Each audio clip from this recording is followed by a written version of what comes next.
Section 1. Approach to the silence.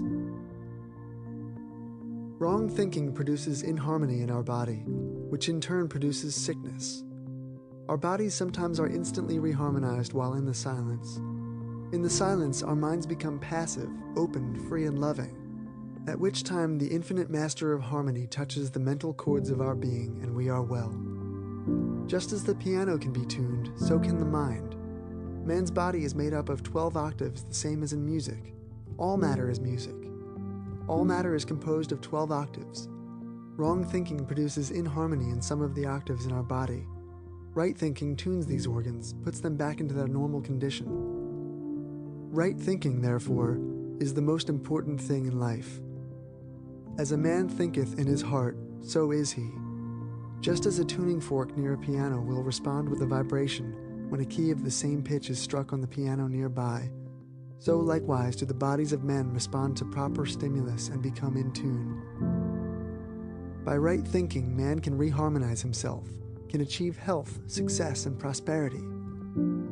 To enter the silence, one must first establish perfect relaxation in mind and body. Then, as the consciousness is brought from one part of the body to another, the tuning takes place.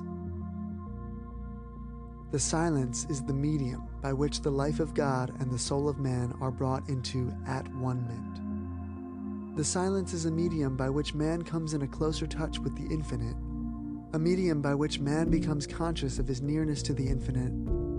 The silence is the meeting place where man's spirit links with God's spirit.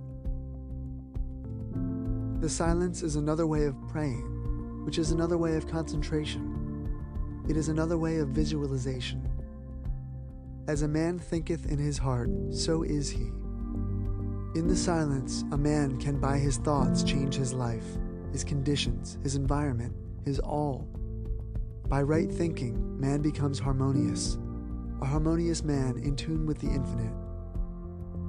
In the silence, a man may change his thinking as in no other way, therefore may change his heart, change his whole being, change his environment, change every condition to which he was subject. The human body may be likened to a harp. When man thinks rightly, his body is in tune, but wrong thinking creates inharmony in the body and produces sickness. Wrong thinking produces inharmony in the mind, which, of course, disconnects man from rightful association with the divine. A man must therefore think right.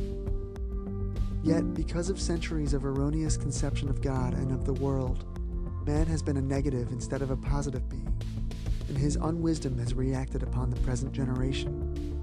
We are mental sending and receiving stations. What we receive depends upon how we are thinking now.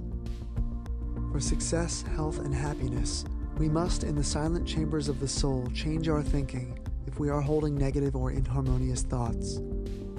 In the silence, there is presented to man his greatest opportunity to change his thinking. Wrong thinking produces inharmony of the body, which in turn produces sickness. If we change to right thinking, we have health, success, and happiness.